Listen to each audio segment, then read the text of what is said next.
And I'm back with more Apollo Justice.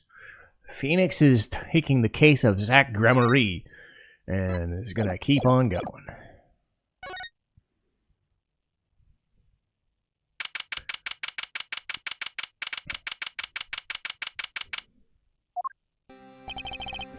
Very impressive, Mr. Wright. I have to say, I expected nothing less. We've only just begun. I was hoping you could tell me a little more about what happened, actually. I did not think you would believe me if I told you. Better that you discovered the truth for yourself. I was thinking of you, you know. I think we need less thinking and more talking. That night in the hospital, what really happened. The way your eyes gleam, Mr. Wright. You're scared Trucy. Speaking of which, where is she? You have seen the problem yourself. The letter. The one shot to the forehead one, right? Yes, not the reason he speaks of. I could not deny my mentor's wishes, even if it meant my own death. Why not? This is something I will not say. For now, at least. What's this for now business? I have done many things in my life, some well, some poorly. But this is a cross we must bear alone to our graves. We? You wanted to know more about the night of the incident. Fine, this guy sure likes to take his time. Of course, I have no intention of shooting my mentor. I snuck into the room that night at the appointed time. And found there upon his bedside table 2 pistols. 2? Yes. The one I'd used on stage, and the one that had been used by my partner, Valent. Oh, the Zack and Valent quick draw thing. My mentor had the look of one sleeping. I stood by his bedside, hearing only the light sound of his breathing. Then I took the pistol into my hand. I cannot deny that my resolve faltered then for a moment. You faltered? You mean you thought about shooting him? Recall there was a reason I could not refuse his request. His last such request, though not his first. So there are other requests you couldn't refuse before? To be honest, I've not always been steadfast. I fear I brought pain upon Trucy. Was Magnifique coercing his disciples somehow? Just what was going on? Yet, in the end, I did not shoot him. Instead, I turned and shot the clown. I took the pistol I had fired and placed it in my pocket. In your pocket? I believe if you examine the bullet in the clown's head, you will find it different from the one that's in my mentor. Then, what were those called? What were those called? Rifling marks. Yes. This is all I have to tell you concerning the case. Concerning the case? You mean there's something else you could tell me? No! You are a fascinating man, Mr. Wright. Thanks? Yes. There is something. My mentor. His eyes opened. What? The old devil. He was not asleep, you see. Of course, the gunshot would have woken him anyway. And there we had our last discussion as mentor and pupil. It was not a long discussion, maybe 5-10 minutes or so. What did you talk about? Mr. Wright, did I not just tell you? It does not concern this case. It seems pretty steadfast to me, or maybe just stubborn. Mr. Wright, your presence is requested in the courtroom. Once again, I am in your hands. Right, let's get back in there. So again, I'm really trying to differentiate Valent and Zack a little bit, so obviously him being a little bigger and muscular, it made more sense. During a recess, a bullet was found and dug out from the clown's head. Well, this is news. And the rifling marks? There wasn't time to do a detailed analysis. though they did find the weapon type matches the murder weapon. Well, that's not very conclusive, is it? Which is why I'm about to call a very decisive witness. How many times have I heard those words? Though they often turn out to be far from less decisive than you think. Oh, don't worry on my account. I'm quite confident this witness will do the job. After all, he's intimately acquainted with the players of our little production, being the other half of the famous duo, Zack and Valent. So, get to meet the great Magnifi's other disciple. Perhaps we'll start by asking your name and occupation. Valent Gramarye, magician. And you're the decisive witness? You can prove your fellow student your partner's guilt? Fate, the grand delusion filled with traps and tricks. Wait, the shooting took place in the hospital after 11.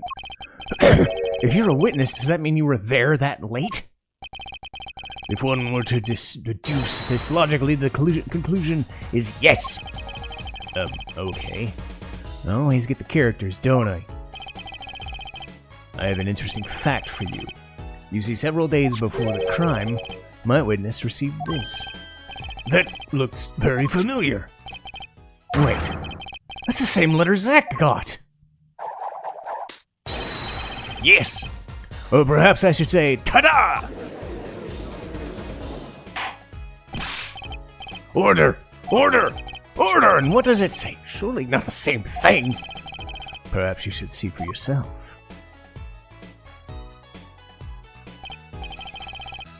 Why, it's practically the same.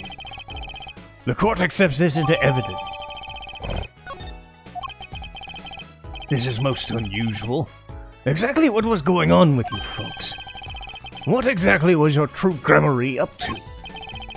By which you mean... I'm just having trouble envisioning a man who would ask his students to kill him. Both of them, no less. It's just my opinion here, Judge. But from these letters, I'd say he was coercing them, not asking. We walked the magician's path together and in so doing shared much of our lives.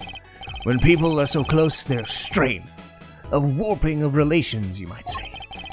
Yet this has nothing to do with the case at hand. By which you mean you're not going to tell us. Which makes me wonder even more about this reason they couldn't refuse. Well, let's get on with the testimony. The defendant, Zack Gramarye, stands accused. Tell us why. Oh, I'll do more than that. For where he walks, the red roses rise singing hymns to the miracle that is magic. Fascinating. Though, I hardly need to remind you that the evidence could just as clearly point to you. The letter, the murder weapon, and now the 2 bullets found in the crime scene. In fact, the only difference seems to be the designated time. As every magician knows, timing is everything. Yeah. And it's time to get this party fired up. Oh boy. That night, I visited the hospital room at the time Magnifi requested. The smell of gunpowder hung in the room, and my mentor had taken his final bow. I did not imagine my fellow student had received the same instructions. Yet a deal with the dead is still a deal. Death's sweet kiss. I gave to the cloud. Then I informed the doctor and the police. So you were the one who reported the crime? Indeed. I would think this fact alone would clear me of my name of suspicion. Let's not jump to any conclusions. The cross-examination generally comes before the conclusions to this court. But if your testimony proves to be true, then the defendant, Zack Gramarye, is guilty. And if it wasn't Zack, then the killer was you. Psst. And no disappearing act will get you out of that.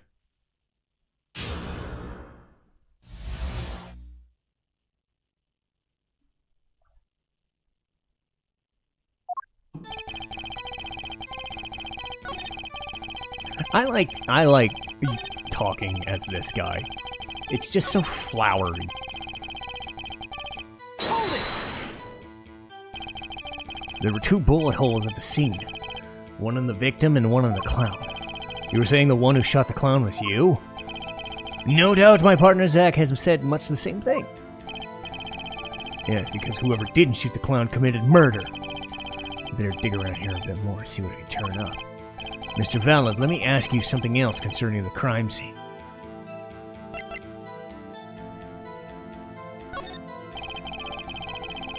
How many pistols were there when you entered the room? By which you mean what, precisely? 2 pistols were used in the quick-draw shootout, correct? 1 for each of you. You are very well informed, yet only one of my old friends sat in the hospital room that night. What did Zach tell me back in the lobby?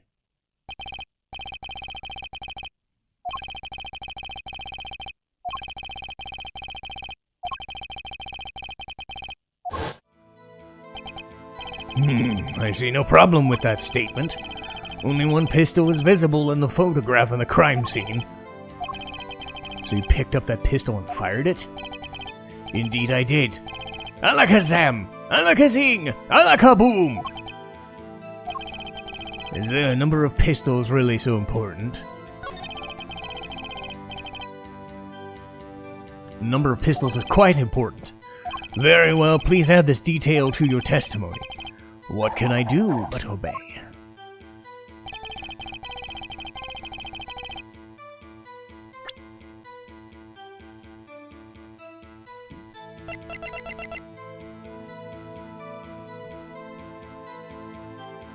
Objection!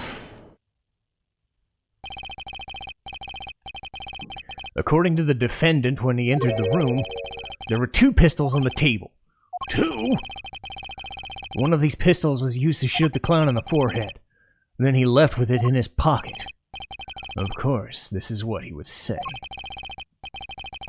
Unlike the hapless clown, we must assume our defendant has some brains in his head. Well, what about what Mr. Valent told us? You see, there's something about his testimony that doesn't make sense.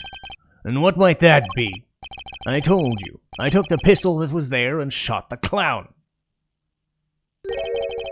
That's your story, at least. But the rifling marks tell a very different story. Recall what Prosecutor Gavin told us.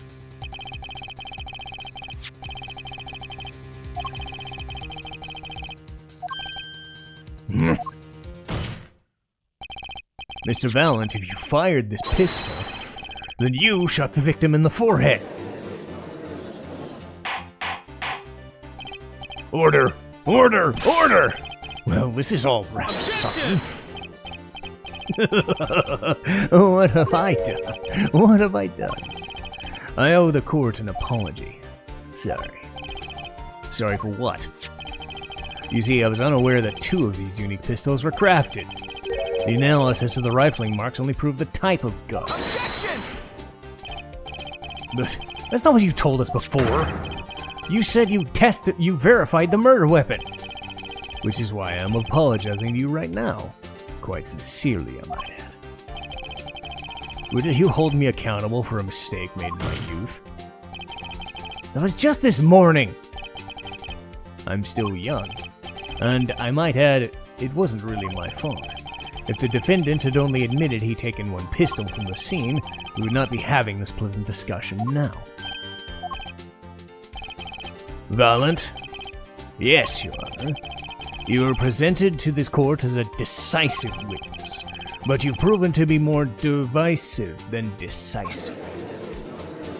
Objection! You'll see in time. The testimony so far has been a review of the facts. The proof comes next. Care to elaborate, Prosecutor Gavin? When Mr. Valent entered the hospital room, the victim had already been shot. And this next testimony will prove, Herr Wright, the real fight is about to begin. Bring it. Very well, the witness will now testify to the court. Help us determine who shot what.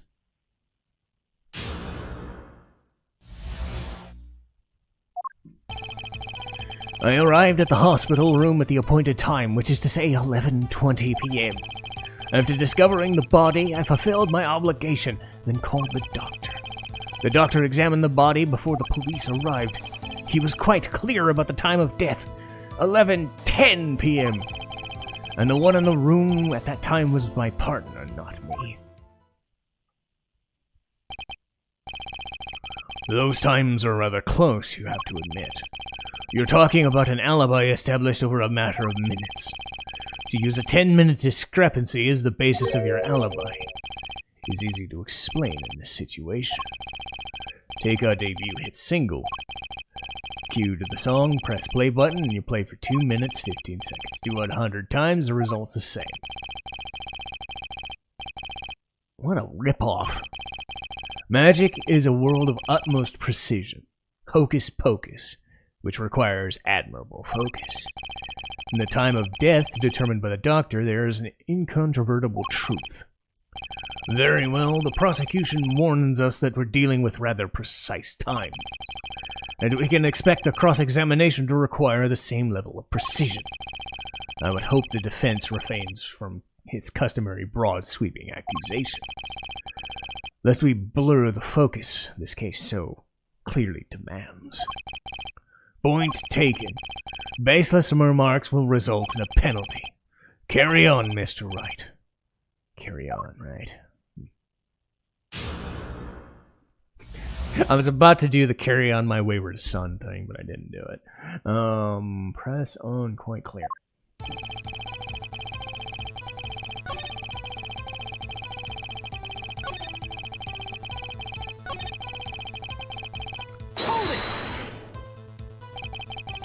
I don't think I'm stepping out on a limb to say I have some doubts.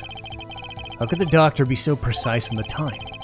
We do usually get an estimated time of death, true. I'm not sure I've heard a verified time of death. Magic revels in making the complex appear simple, but reality is the opposite. What appears complex in this case is a simple matter of subtraction. I see another person has done their arithmetic homework. The point here is the IV the victim was taking. It's quite visible in the photograph. Recall what we heard earlier about the victim and his schedule. Every night at 11, he took an IV drip for 30 minutes. I can see the IV bag there, right there. Now look a little closer. Follow the tube down to the bag to the end. Ah! The needle's been removed. Doubtlessly, it fell out when he was shot. That would seem to be the case. When the needle comes out, the IV no longer drips. You could just measure the remaining IV liquid. Precisely. The IV liquid functions for our purposes as an hourglass of sorts. This is how the doctor determined the time of death. From the amount remaining in the bag, it was determined that the IV had stopped 10 minutes after administration began. And so it was when I, Valent, entered the room. 10 minutes had passed since the horrible crime had been committed. And this is proof. Well, Mr. Wright, that seemed important.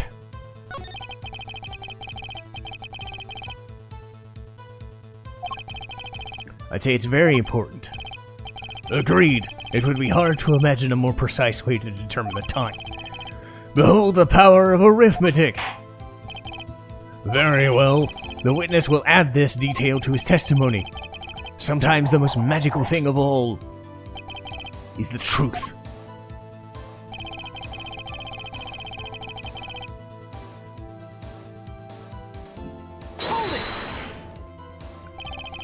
Did you notice the IV yourself, by any chance? When first I entered that room, the stench of gunpowder assaulted me, or assailed me. Next, the mark of death upon my mentor's forehead. And then his left arm did I spy a rose drooping and withered, wilted. Its thorn, the discarded IV needle. Knocked out from the vein from the force of the shot, luckily for you. If that IV had not been there, you might be a suspect. Indubitably so. I might say it's thanks to my lucky color. Your lucky color? Indeed, Even today I wear it proudly upon my suspect well. For it always without fail brings me luck. Why, when Zack and Valent won their first Magicians Grand Prix, yes, the very one held in the Association of International Magicians, I was adorned in this attire then. And a trophy, a bust. What a day it was. This is one of those trips down memory lane no one needs. My lucky color, yes indeed, and that IV color too. I say it was used especially for me, Valent. That does seem to be the case. Well, Mr. Wright, any thoughts on this testimony? Sure seems happy with himself.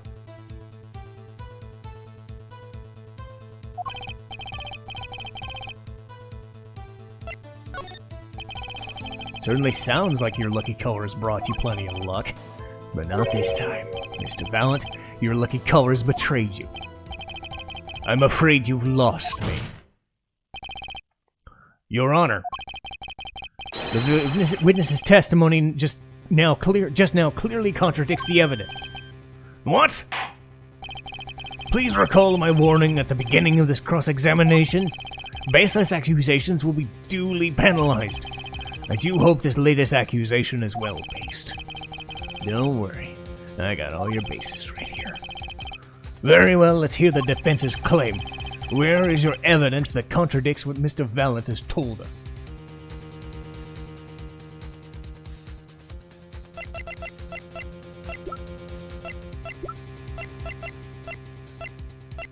Take that! The crime scene tells all, Your Honor. The photo of the crime scene? All this talk of color has me yearning for black and white, clear-cut simplicity. Tell us, Mayor Wright, just where is this contradiction in the photo? My pleasure, and I assure you it's quite simple.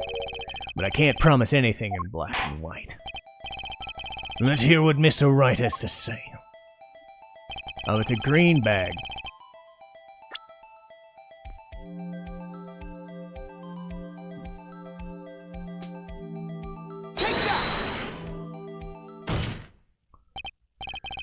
Valent Gramarye, let's get one thing straight about your lucky color. It's yellow, yes? Kind of takes the mystery out of it, but yes. Something wrong with yellow, Mr. Wright. Other than being the color that the Green Lantern hates. And being the color of piss and vomit and everything else. Yes, there is. Decisively wrong. Take another look at the crime scene. What's this? Confusion, doubt. Tell us, what do your elderly eyes spy? Even my elderly eyes can see a problem here. Look at the IV bag. What is this? What foul magic? It would be hard to call the IV liquid yellow, and I'm afraid no magic was involved in the taking of this photograph. Alakazoo! Alakazoo! Where'd my bunnies and my doves come from? Alakazoo! Anyway. Order, what does this mean? This is some kind of mistake. Yes, Prosecutor Gavin, your witness's mistake. The greener they are, the harder they fall. Suppose there's no substitute for experience. Valent, as I'm sure you've been reminded several times, your lucky color is yellow, but the IV's not.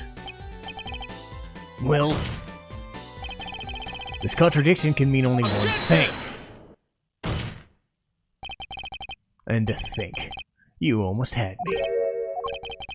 I see your true colors now, Ace Attorney Phoenix, right? Ha ha ha! Title drop. Something you'd like to add, Prosecutor Gavin? As far as this court can tell, the witness's testimony does contradict the evidence. Yes, contradiction. One that I shall be pleased to hand right back to Mr. Wright. How do you mean? How? Because the witness has made no mistake. I agree, at a glance the IV does appear a sort of greenish yellow, but I assure you the liquid itself is yellow. How can you say that? As far as I can tell from the photo, it's green. But what color is the IV bag itself? The bag? mean the plastic? Oh, I get it. I want to say light blue? Precisely. Figured it out yet. Put a yellow liquid in the blue bag and you get green. This, incidentally, is the liquid's true color. I see, your explanation does have the ring of truth in it. Weird little side tangent there. There's no substitute for experience. What? You may tell a good tale, but you've just proven something rather grave. For you, that is. Grave? The liquid in the IV is yellow, yes. But how did this witness know that? It's quite unnatural when you think about it. You did think about it, didn't you? Your Honor, the defense requests an explanation from the witness. At the scene of the crime, the IV liquid appeared to be green. So let me ask, how did the witness know the IV liquid was actually yellow? Yellow, cause oh my god!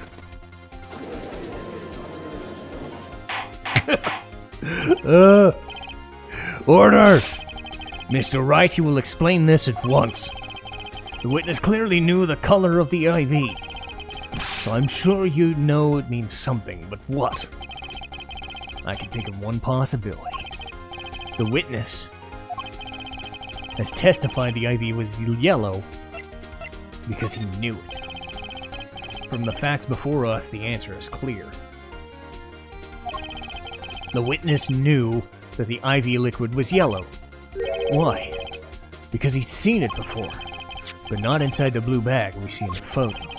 He saw the liquid by itself in a clear, colorless bag.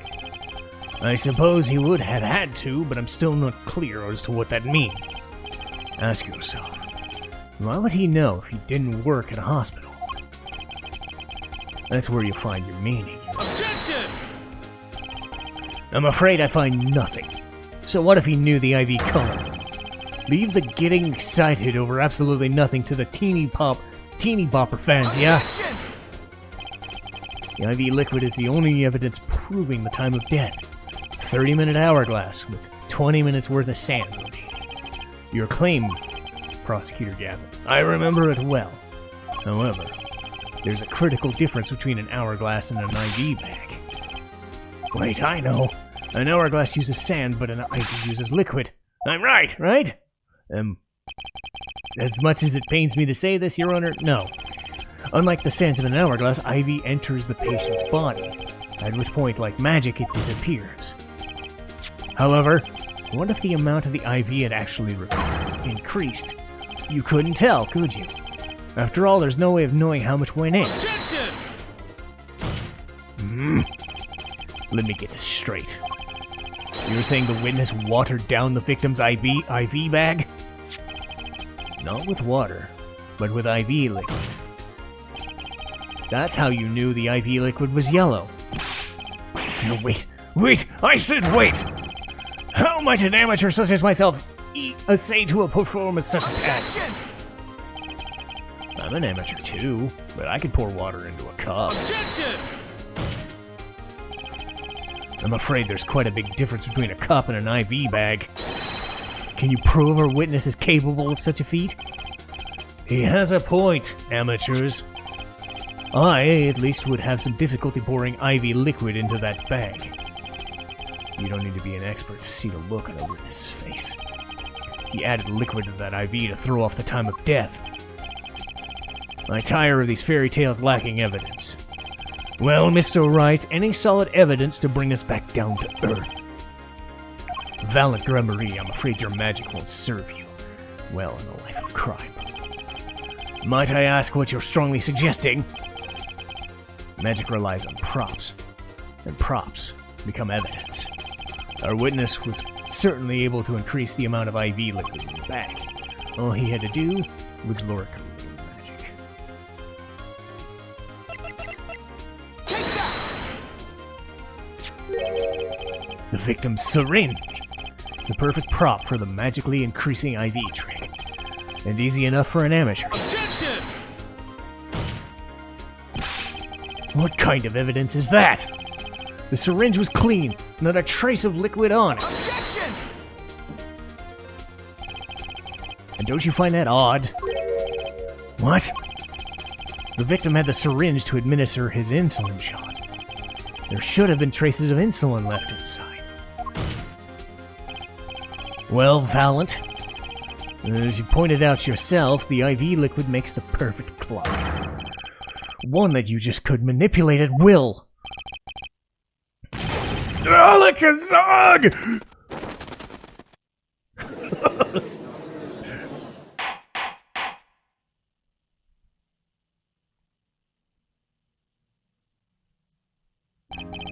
I do believe, with this being his first, that the burden of this trial has been a bit too much to bear for Prosecutor Gavin. I'm afraid that while there is doubt as to the amount of IV in the bag, the time of death cannot be proven, and that brings our trial to a close. Well, maybe I can squeeze an extra day out of this. We could do a little much-needed investigation work. I see there are no objections. Oh, he's not done yet. Truly, there's no substitute for experience. Nothing blinds one to the truth so effectively. A word to the wise. Underestimate the young and they'll sweep your feet out from under you. In a way you never, ever expected. You see, I know exactly what you're thinking. What's he talking about? You say the witness used this syringe to manipulate the level of IV? But there's no proof. There's no proof he didn't do it either. Quite true. He's admitting it? Nor was this witness quite as decisive as I had hoped. This, I admit. After all, why linger in the past when the future holds so much? You have something in mind, Prosecutor Gavin. Proof. I have another way to prove my case. With evidence, no less. What's this? This is my victim's diary. Diary? After going into the hospital, Magnifi began writing his memoirs, it seems. The story of his birth, debut, and meeting his disciples. It seems he intended for the last chapter, and quite appropriately, end with his death. My book doesn't say the reason, what the reason was, does it? The reason why the disciples couldn't refuse? Sadly, it does not. What's important here is on the last page. Apparently, the victim wrote in his journal that night, even after the IV had begun at 11 p.m. Let's read it, shall we?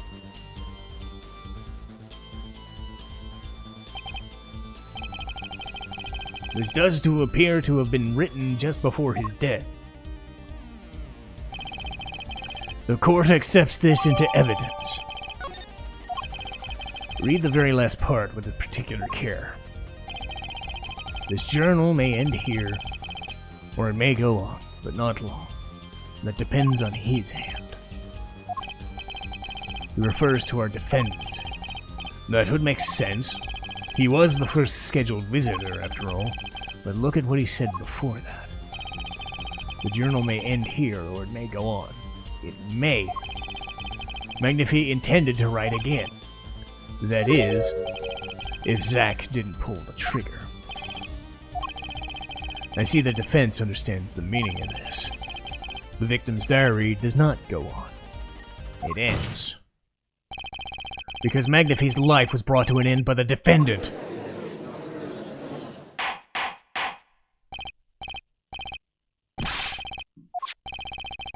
Were you certain that Magnifi wrote this? There's no mistaking his handwriting.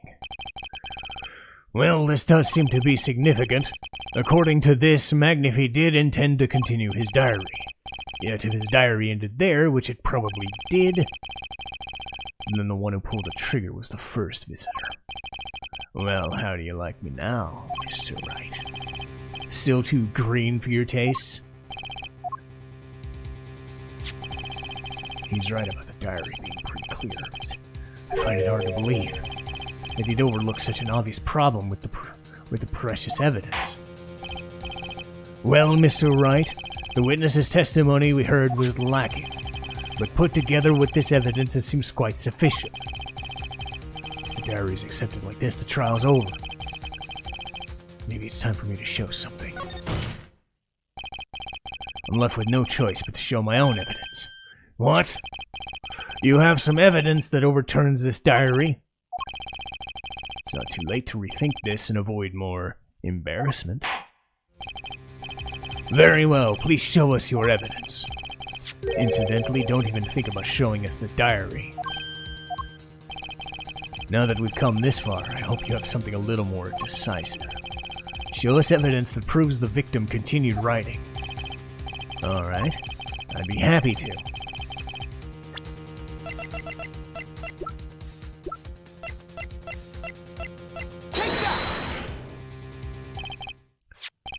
First, take a closer look at the diary.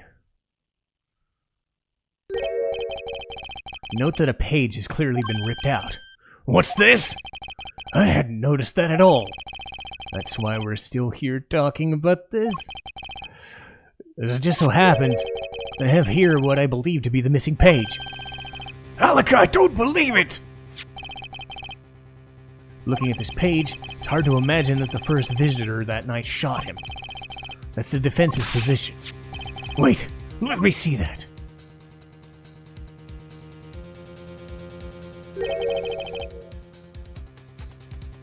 What, it's Sam Hill? Why, this is the continuation of the victim's diary.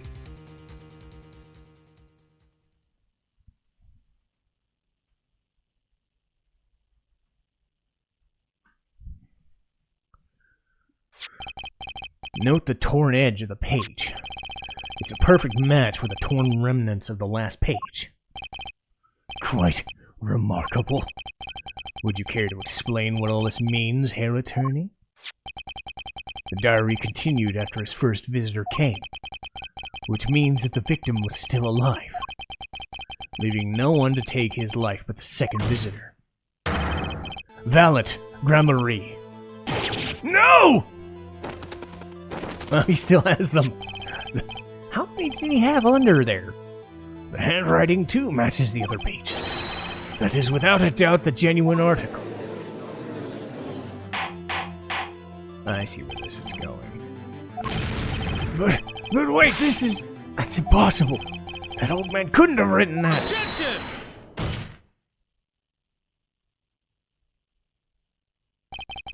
Finally. You just couldn't resist, could you? Resist what? Presenting evidence? Herr Judge? Prosecutor Gavin? Might I request we put the current cross-examination on hold? The prosecution would like to call a new witness. But this evidence overturns the current witnesses. I only asked to put it on hold. My new witness has a very, very important testimony to give. 5 minutes. I promise, Your Honor. Well, if you put it that way, Mr. Wright, what's your take? Well, judging from his enthusiasm, we'll have to hear this new testimony sooner or later anyway, so it might as well be sooner. Then, though this is highly irregular, we'll put the current cross-examination on hold. The witness may step down. Now, Prosecutor Gavin, please bring this surprise witness to the court.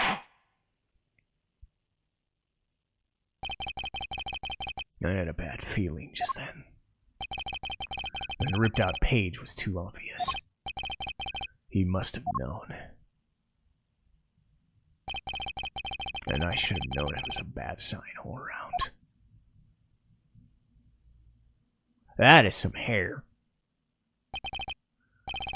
Holding trial with no audience is a first, even for me. I beg the court's understanding. But I had to make a judiciary deal with the witness to secure his testimony. A judiciary deal? The details of his testimony have some legal ramifications. I thought it best to contain the information to this room. Very well. And you are the witness? Yes, sir. State your name and occupation for the record. My name's Drew Misham. I'm a painter. A painter? And you're somehow related to this case? No, well, not per se. I have one simple question for the witness. Mr. Misham, was it? Do you know what this is? Oh, yeah. I know it well. How's that possible? Have you seen this diary page somewhere? Oh, yeah. I made it. You what? You made it? Yes. You might call it one of my works. The prosecutor's office received a tip-off yesterday. Illegal evidence has been prepared for the trial of Zach Gramarye. Illegal evidence? I initiated an investigation and found this witness. A painter to the world at large. He has another side, you might say. He is skilled at making perfect replications and reproductions of all things. Forgeries, in other words. Forgeries?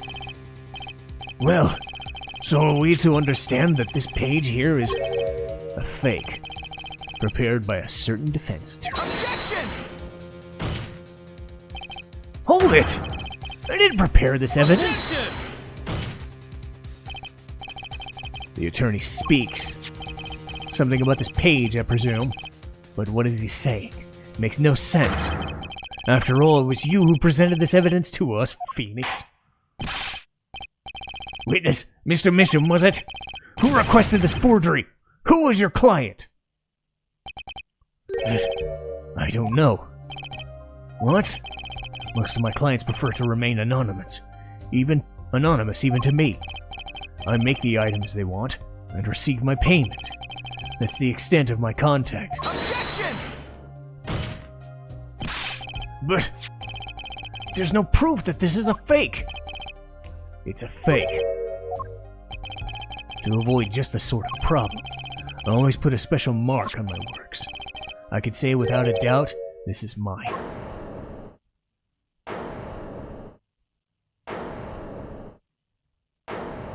Uh-oh.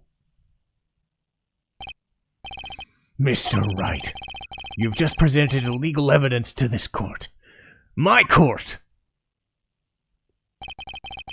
It was careless of me. That's all I can say.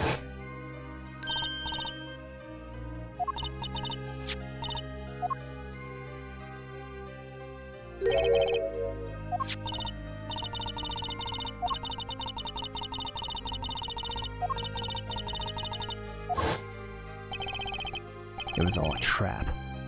A fatal trap. Mr. Wright, do you have an explanation for yourself? If I did, would the court hear it? Probably not.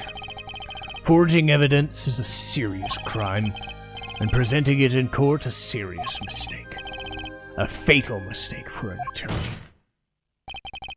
Fatal too, perhaps, for your client, I fear. Tell me, what kind of defendant relies on forged evidence? The answer's quite clear. A guilty Objection! one. Your Honor, wait. I understand that presenting forged evidence in the court is a serious crime, but you cannot hold my client responsible for actions I undertook as an individual. I am sorry, Mr. Wright. Your Honor? Another close call, I dare say. The prosecutor's office hadn't received that hot tip. Everything would have gone the way you wanted it to, yeah? I even gave you a chance. Too bad you decided not to think before embarrassing yourself. I see no further reason for a discussion on this matter. Special witness dismissed.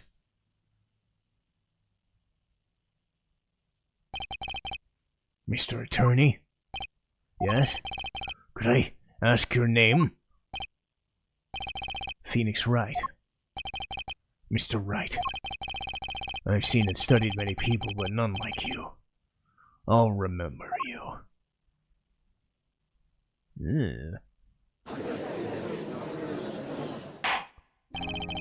Though I deeply regret having to declare a verdict in this way, this trial is over. You have the right to find a new attorney and make an appeal. However, this court must... Your Honor? Yes, Mr. Zack. There's one thing I wish to make clear. Today, in this courtroom, you cannot declare me guilty. It is impossible.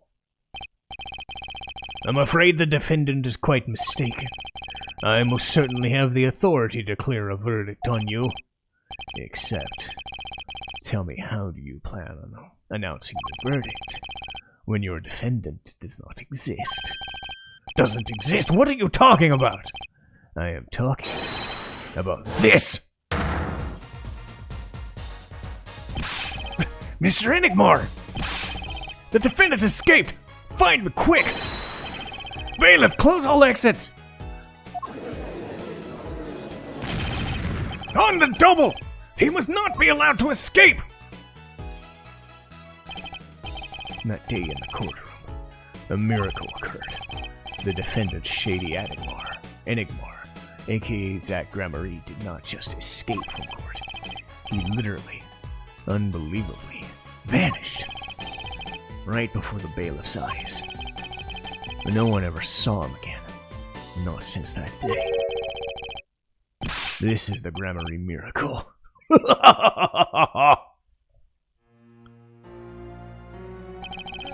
No verdict was declared. After all, the defendant didn't exist. That's how it happened. The trial of magician Zach Gramarye vanished, along with him, for all eternity.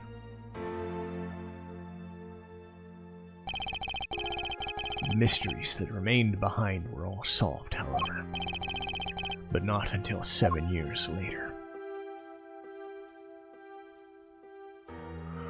Oh boy. Nice day of progress. Cool. So, the next little bit of the game will be known as the Mason system. The concept here is that I can bounce back and forth from the past and the present in these short little sprints of cases and investigation to acquire evidence and solutions to problems and answer testimonies for later in the game and to figure out what was going on. This is a system that never gets used again, as far as I know, which is a bit of a shame because I think it's a cool idea for something like this because everything tends to be so straight line and lateral thinking and straightforward, railroaded, so to speak. This is a little bit of a change of pace from it. But we'll get started on that in the next episode. Thanks for watching.